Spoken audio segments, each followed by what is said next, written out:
नमः नमः नमः पार्वती पतिये हर हर के शंबल गराम गुख्य समराह मनय सगहा तमन भवने विष्णु यशा कल की प्रादुर्भविष्यति। अंतिम अवतार के बारे में है। अस्मल्ला मिल्ले मित्रा वरुणा दिव्यानी दत्ता इल्लल्ले वरुणो पितरस्तेजस कामय होतार बिंदरो होतार मिंदरो महासुरिंदरो अल्लो जयस्ते श्रेष्ठम पन्नम ब्रह्मानम अल्लो रसूल महामद रकाबरस अल्लो अल्लामा। अंतिम अवतार के बारे में है। अहमिद्दी पृष्ठुति मेगा मर्तस्य जगरम्बम सूर्य इवाजानी। अंतिम अवतार के बारे में है। आज्ञान हेतु किरत मोहम्मदान दकारम नाशम विदायम हितदो देते। अंतिम अवतार के बारे में है। चतुर्भिर भ्रातृभिर्देव करिष्यामि कलिक्ष्यम। अंतिम अवतार के बारे में है। सैकड़ों मंत्र है जो अंतिम अवतार के बारे में है। कोई शक नहीं है कि अंतिम अवतार आएगा, लेकिन वह अंतिम अवतार होगा कौन, आने वाला है या आ गया। तो हम और आपसे ज्यादा पढ़ा लिखा डॉक्टर M.A. श्रीवास्तव कहता है कि अंतिम अवतार आएगा नहीं, बल्कि अंतिम अवतार आ चुका है। और इस मंत्र में जिसकी पेशीन गोई की गई है उस जाते ये पूरा मंत्र अगर किसी शख्सियत पर फिट आता है तो जनाब मोहम्मद रसूलुल्लाह सल्लल्लाहु अलैहि वसल्लम। कैसे? शंबल गराम मतलब अमन की जगह, बाप का नाम विष्णु यश मतलब अब्दुल्ला, माँ का कोक आम सोमवती मतलब आमिना। कबीला कौन सा? कबीले कुरैश। खानदान कौन सा? बनी हाशिम। नौजवानों नहीं मालूम होगा पुष्पा 2 ने कितना बिजनेस किया तो बता दोगे आप, किसका रिकॉर्ड तोड़ा ये तो बता दोगे आप। लेकिन आपको नहीं मालूम कि अल्लाह के नबी के दादा का नाम क्या है। अल्लाह के नबी का दादा का नाम अब्दुल मुत्तलिब। ओरिजिनल नाम यही है? ये नहीं है ओरिजिनल नाम। ओरिजिनल नाम आपके जिम्मे आपके हवाले छोड़ता हूं। ये जितने भी सोशल मीडिया में बिजी रहते हैं हमारे नौजवानों, अल्लाह के नबी जनाब मोहम्मद रसूलुल्लाह के दादा का नाम ढूंढ कर लाना। कल ये जिम्मेदारी आपको दी जा रही है कि असल नाम क्या है। अब्दुल मुत्तलिब तो नहीं है, असल नाम नहीं है। उलमा जानते हैं ये मुस्तस्ना है। आप में वो नौजवान जो उसी दिन से पुष्पा 2 दे देखकर बहुत खुश हो रहे हैं कि साला झुका ही नहीं। हमने यही आर्टिकल पढ़ा है आज, यही बोला कि इसी आर्टिकल इसी डायलॉग से इस फिल्म ने सबका रिकॉर्ड तोड़ दिया। ये तो पता है आपको। चलिए एक टास्क आपको और दे देते कि आपने तो ये पता लगा लिया कि भाई किस वजह से वो पूरे इस वीकेंड में 223 करोड़ का ना फायदा। क्या आपको क्या मिला? लॉलीपॉप। आपने 239 रुपए का रिचार्ज कराया, आपके पैसे भी गए, आपके मोबाइल की कैपेसिटी भी घटी, आपका वक्त भी गया। जाहिर सी बात है कि रात में देखा होगा आपने तो रात की नींद भी गई, नमाज भी गई, सब खत्म, बर्बाद, मिला कुछ नहीं, पैसे उसको मिल गए। लेकिन चलिए अब अच्छा काम बता देते हैं कि अब्दुल मुत्तलिब का रियल नाम क्या, ये ढूंढ लीजिएगा। और जब आपको मिल जाए तो आपके मदरसे में जो पढ़ाने वाले टीचर हैं, जो उलमा हैं, जो आलिम दीन है, उनके पास जाइएगा कि हजरत हमको ये मिला है ढूंढ करके, ये आपको टास्क दे रहा हो बहरे के। तो अल्लाह के नबी अलैहिस्सलातु वस्सलाम की जात अक़दस पर यह मंत्र फिट आता है। और इसी लफ्ज़े संभल के झगड़े की वजह से इतना बड़ा वबाल खड़ा हुआ। संभल के झगड़े की वजह से ये लफ्ज़ संभल, इसको समझने में गलती हो गई। ये असल में शंभल है। शंभले विष्णु यशो शंभल गराम गुख्य सबराहमन सगहा तमन। ऊंचे खानदान में, अमन की जगह में, बाप का नाम अब्दुल्ला के जरिए से माँ सोमवती आमिना के कोख से पैदा होंगे। जरा बताओ आज तक तारीख इंसानी में, इंसानियत की तारीख में आज तक अगर ये मंत्र किसी जात अक़दस पर फिट आता है तो जनाब मोहम्मद रसूलुल्लाह सल्लल्लाहु अलैहि वसल्लम। मेरे भाइयों, इस्लाम दुनिया का सबसे बेहतरीन मज़हब है, इसमें कोई शक नहीं। लेकिन आज मुसलमान क्यों कमज़ोर है, मुसलमान क्यों गाजर मूली की तरह काटा जा रहा है, उसकी बुनियादी वजह हम ही हैं, हम जिम्मेदार। आजकल हम लोग तो बहुत ज़्यादा, हम लोगों को तंजीम वालों ने तो माशाअल्लाह बहुत इस्तेमाल किया और हम होते भी हैं अल्हम्दुलिल्लाह। तंजीम के लिए हमारी जिम्मेदारी भी है। लेकिन पता है गलती पहले इनके चेयरमैन और इनके अध्यक्षों से हुई। आप यही जैसे औकाफ की प्रॉपर्टी, कितनी कॉन्फ्रेंसें हुई है, तहफ़्फ़ुज़ औकाफ कॉन्फ्रेंस, वक्फ की प्रॉपर्टी के ऊपर कॉन्फ्रेंस कर रहे हैं, जीमेल भेज रहे हैं, नोटिफिकेशन डाल रहे हैं। पता है क्यों ऐसा हुआ? अभी मिस्टर मोदी को क्यों लाया गया तहफ़्फ़ुज़ औकाफ इसको हड़पने के लिए? वक्त बहुत कम है, 1.5-2 घंटे कम पड़ जाते हैं, बातें चलती रहती है, काम की बातें जो याद आ रही मैं आप लोगों के सामने बोल दे रहा हूँ। तहफ़्फ़ुज़ औकाफ दुनिया, भारत के अंदर, दुनिया में इससे बड़ी तंजीम, इससे बड़ी बोर्ड नहीं है। भारत के अंदर गवर्नमेंट के मुकाबले में है ये बोर्ड, यानी गवर्नमेंट के पास सबसे ज्यादा जमीन आर्मी के पास है, रेलवे के पास है, तीसरे नंबर पर बोर्ड के पास, मुस्लिम वक्फ बोर्ड के पास 9.5 लाख एकड़ जमीन है। ऐसे नहीं है, 9.5 लाख एकड़ जमीन और सालाना कितना 12,500 करोड़ रुपए आ रहे हैं सालाना इनकम, 1250 करोड़। ये पैसा कहां जा रहा है? आपकी जमीन है, आपके बाप दादा की प्रॉपर्टी है, उससे जो पैसे आ रहे हैं जा कहां रहे? आपका मकतब 1989 से चल रहा है, मदरसा क्यों बंद हुआ मदरसा आपका? जाहिर सी बात है कि फंड की कमी रही होगी, जाहिर सी बात है कि इसके अंदर में असातिज़ा को तनख्वाह नहीं मिल रही होगी। क्यों मदरसे बंद हो जाते? क्या इन 1200 करोड़ रुपए में मदारिस नहीं चलाए जा सकते? चलाए जा सकते। इन 1200 करोड़ रुपए की आमदनी से अइम्मा को तनख्वाह नहीं दी जा सकती? दी जा सकती। इन 1200 करोड़ रुपए में क्या हम कोई यूनिवर्सिटी नहीं बना सकते जहां हमारी बच्चियां पढ़ें? इन 1200 करोड़ रुपए की सालाना की आमदनी से क्या हम कोई हॉस्पिटल नहीं बना सकते? आज हमें आलिम की भी जरूरत है पहले नंबर पर, लेकिन वहीं पर दूसरे नंबर पर हमें वकील की भी जरूरत है, हमें डॉक्टर की भी जरूरत है। डॉक्टर बनने के लिए आपको नीट क्रैक करना होगा और नीट की तैयारी में 2 साल लगते हैं, और नीट भारत का दूसरा सबसे बड़ा एग्जाम होता है। हमारे पास नीट की तैयारी के लिए कोई कोचिंग सेंटर है नहीं है, तो 1200 करोड़ रुपए वाली आमदनी वाली ये तंजीम ने क्या किया आज तक? कहां गए पैसे? सवाल किया आज तक किसी ने? नहीं किया। हमारी गरीब बच्चियों की शादी पर उसका बाप लोन लेकर अपने दामाद को अपाची और खपाची देता रहा, लेकिन उसकी मदद के लिए नहीं आए वक्फ वाले। पहले गुनाह इन्होंने किया, आज भी कर रहे हैं, और हमें डीएम की भी जरूरत है, एसपी की भी जरूरत है। डीएम और एसपी के लिए क्या क्रैक करना पड़ता?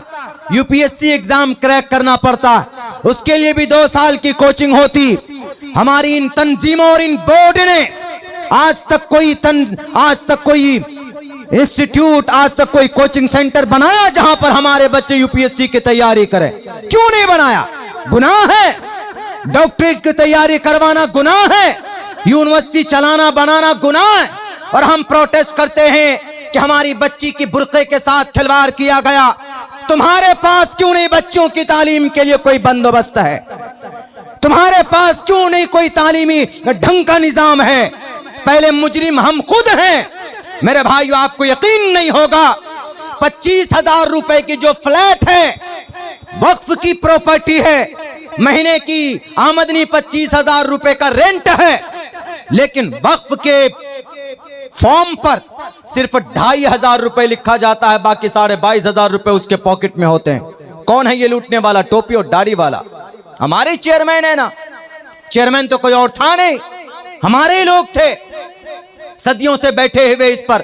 इसीलिए इस उम्मत की कमर अगर किसी ने तोड़ी है तो हमारे लोगों ने खुद से तोड़ी।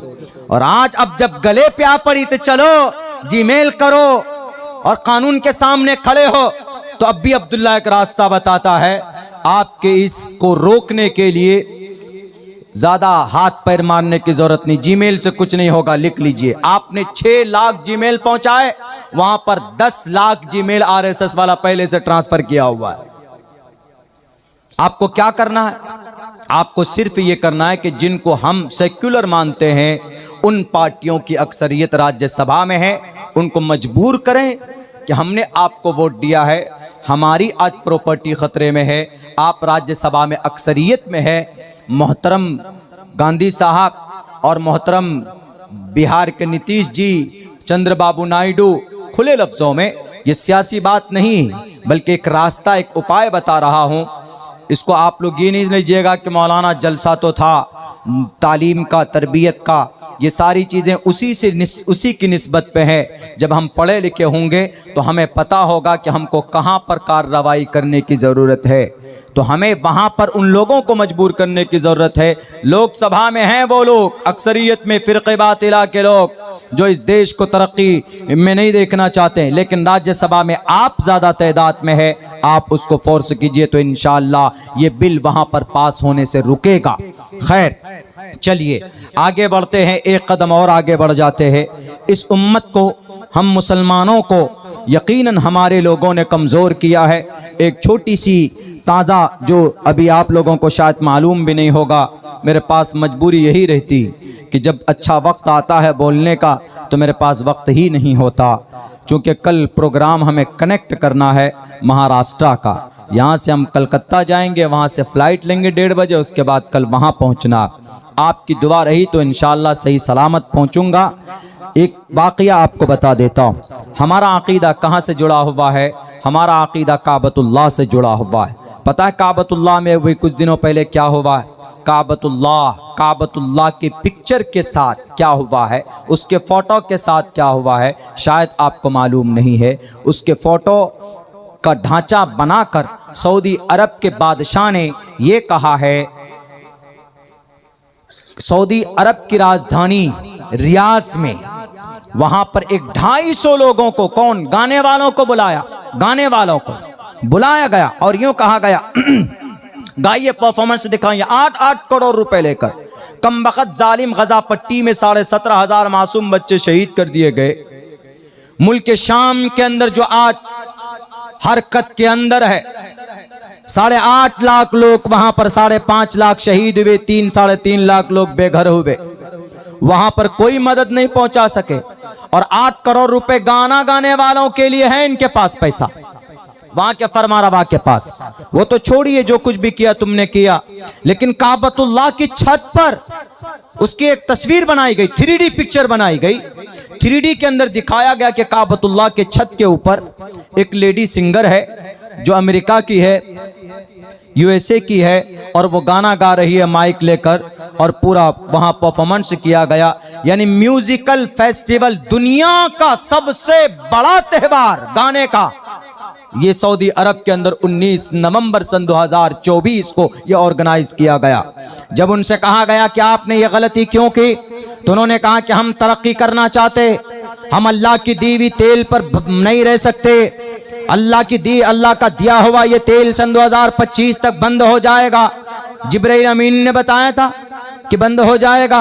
अरे जो अल्लाह देता हुआ आया, जिस अल्लाह ने तुम्हें तरक्की दी, जिस अल्लाह ने तुम्हें काबतुल्लाह दिया, जिस अल्लाह ने मस्जिद हराम दिया, मस्जिद नबवी दी, जिस अल्लाह तबारक व ताला ने, तुम गरीब थे, निहत्थे थे, तुम भूखे थे, मुल्क शाम तिजारत के लिए जाते थे, अल्लाह ने तुमको सोना निकाल कर दिया, चांदी निकाल कर दिया, लेकिन आज नाशुक्री करते हो और उसी बैतुल्लाह की बेहुरमती करते हो, कुरान करीम की खिलाफ वर्जी करते हो। वमिनन्नास मन यश्तरी लहवल हदीस, लहवल हदीस से मुराद गाना है। हजरत अब्दुल्लाह इब्न मसूद भी फरमाते, हजरत अब्दुल्लाह इब्न अब्बास भी फरमाते, हजरत हसन बसरी रहमतुल्लाह अलैह भी फरमाते, ये काम तो नजर बिन हारिस का था ना, कि कुरान के मुकाबले में गाना खरीद कर लाता था। एक गवैया एक लेडीज को लेकर आया कि जो कुरान से ज्यादा करीब हो रहा है, उसके सामने उस औरत को खड़ा कर देता कि जरा सुनाओ मोहतरमा। जैसे आजकल की ये जितने भी ये इंडियन आइडल, ये सारे गामा पा, ये जितने भी लोग गाना गाते गवाते हमारे नौजवानों को बर्बाद करते हैं, ये सब के सब नजर बिन हारिस की औलाद हैं। इनकी मखालफत में कुरान नाजिल हुआ था। अल्लाह के नबी ने फरमाया कि मेरी उम्मत में भी लोगों के चेहरे मस्क होंगे।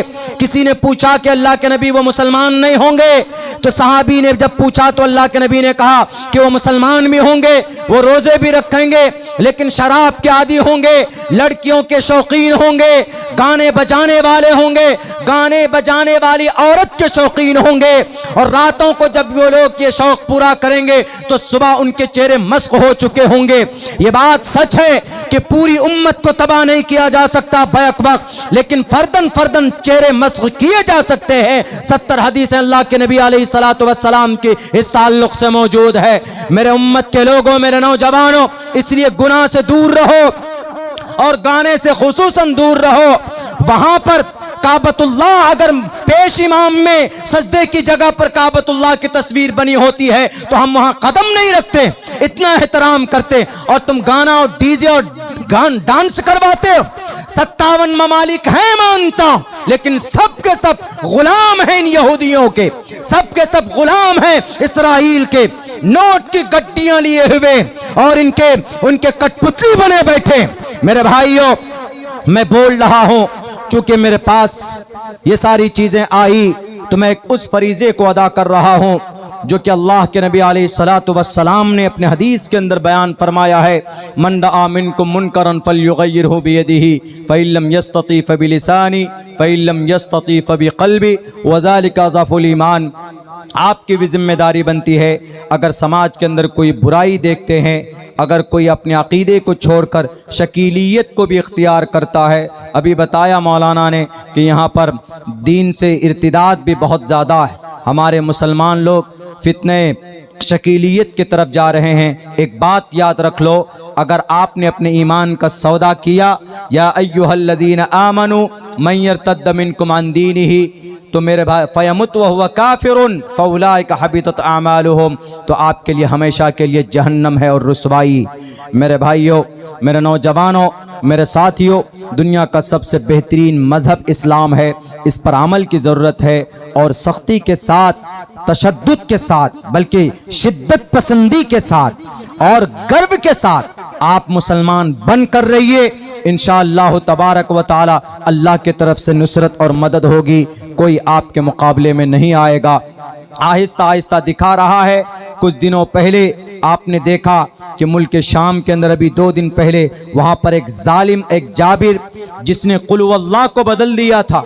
कुल हु अल्लाह में जनाम था अपना कुल हु अल्लाह, तो उसने लिख दिया था कुल हु बशारुल असद, अल्लाह उस समद के जगह बशारुल असद असमद, ये कर दिया था उसने। लेकिन अल्लाह ने उसको जालिमों के पास पहुंचाया, रशिया के पास पहुंचाया, और वहां के जो निडर लोग हैं, बहादुर लोग हैं, जिनके एक हाथ में कुरान है और एक हाथ में तलवार है, उन्होंने अपना हक लिया और अल्लाह के कलिमे को बुलंद किया।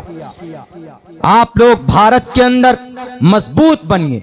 मजबूती का एक ही रास्ता है, तालीम का रास्ता, एजुकेशन का रास्ता, और एजुकेशन और तालीम से ही इंशाअल्लाह हम नफरत का खात्मा कर सकते हैं।